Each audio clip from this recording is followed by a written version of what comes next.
What is up, guys? Taylor here. Today I have the installation video on how to install your Galaxy Note 3 into your SEIDIO OBEX waterproof case. This was requested by a few of you guys, so I'm going to go ahead and show you how it's done and how to make sure you get nice good seals on it and everything.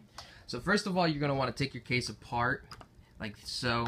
When you get the case, it's going to come clasped together, and you're going to have these two openings on the bottom that you can stick a coin in or something. I do recommend sticking a coin in because they are very hard to pry open, and I almost ripped my nail off doing it. So you're gonna have these two clasps holding it together. I'll show you. I'll actually take the case off once I put it on to show you how it all works and everything. So basically, before you do any of this, make sure you put it together and you water test it. It says water test it for no longer than 5 minutes. Guys, I recommend doing it for 30 minutes. I do this across all my waterproof cases, from LifeProof to OtterBox to this. I water test all my cases for 30 minutes because that's just how I've always done it. Because if you ever drop your case in a pool or a lake, and it's not going to take a minute or 2 minutes to get your phone out of the water. It's going to take a longer period of time to find your phone and pull it back out of the water. So that's why I like to test my cases, because just for any type of emergency situation, I want to make sure it's going to be able to keep the water out. So basically, once you water test it, make sure there's no water inside or anything when you take it out. You open up the case, and basically there's a lip on the bottom. And what you're going to do is you're going to take your phone, and you're going to sit your phone down on the bottom, and it's going to rest, and you're going to push your phone into the case like so. So basically your phone is now held into the front of the case by this bottom lip. Let's see if I can get that on camera. Good. Alright, and what you do is you take the back of the case and you line it up and you snap it together. And you're going to hear distinct snaps all the way around, so you just run your finger around it, make sure it's all snapped. And basically what you're going to do is you're going to take your top snap right here, and you're going to snap it. So the top snap snaps on the top of the case. You're going to put your headphone bungee in. You're going to snap your bottom snap. This one's a little bit more difficult because it has a protruding port or a protruding piece of plastic, rubber gasket type thing to seal in here. So you basically have to pull it forward and push it down until it snaps like so, and make sure your S Pen stylus is closed in on your phone. A few things I'm going to mention in this video is the S Pen. It is hard to open up your latch. If you have nails, you can do it. I, of course, do not have nails, so it's hard for me to get into it. Since I have no nails, I cannot grab this S Pen. It is extremely hard for me, and the way the plastic molding was molded, there's two sharp pieces on each side of this, on each side of the pen, and I cannot get my finger in to grab this S Pen. It's someone that does have nails can get it, or still has a hard time, but they can get it.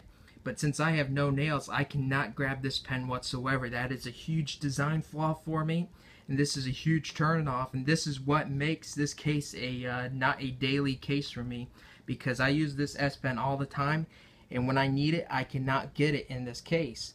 So that's why that's why I don't use this case as a daily driver anymore.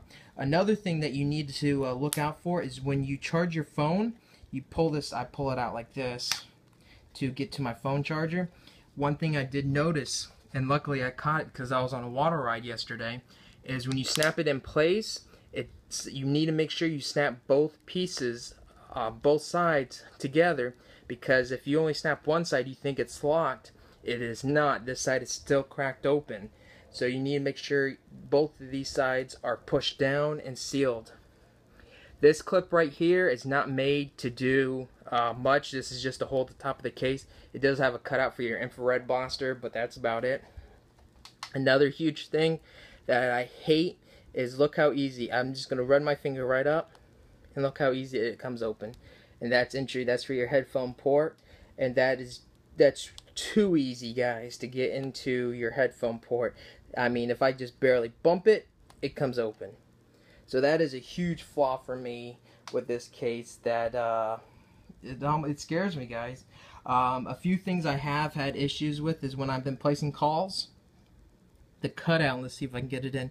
The cutout for your proximity sensor.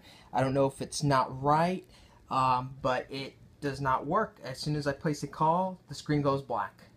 And in order to get it off of that, I have to press the power button or the home button and to bring it on. But I mean, it's just a pain in the butt to do.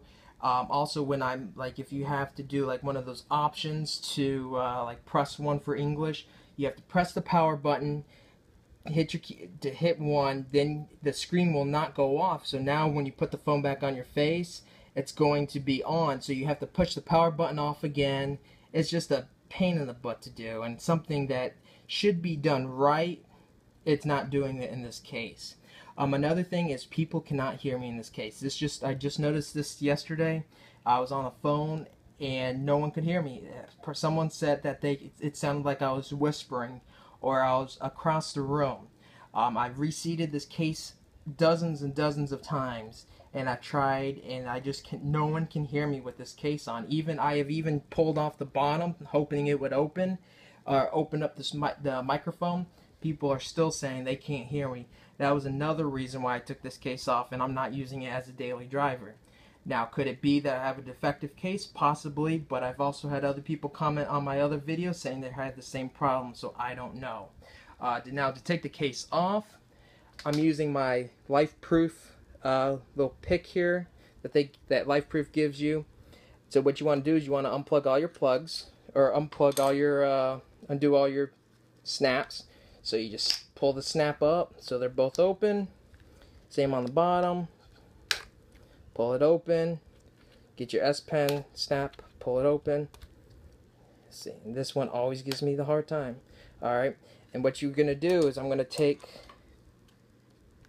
this and I'm going to slide it open like this. So I'm just going to pop it open. And you just peel it back.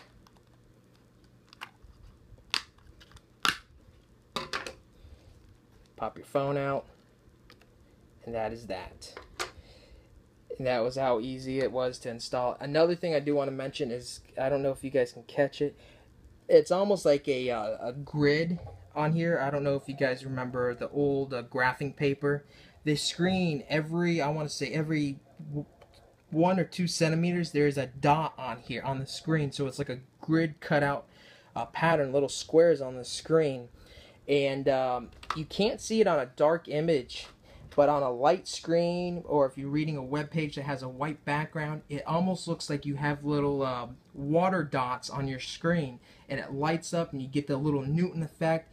It's annoying as hell, and I don't know why they put this on the screen, because I mean, it's just so annoying. Yeah, there you can see it backwards. You see all the little dots on the screen.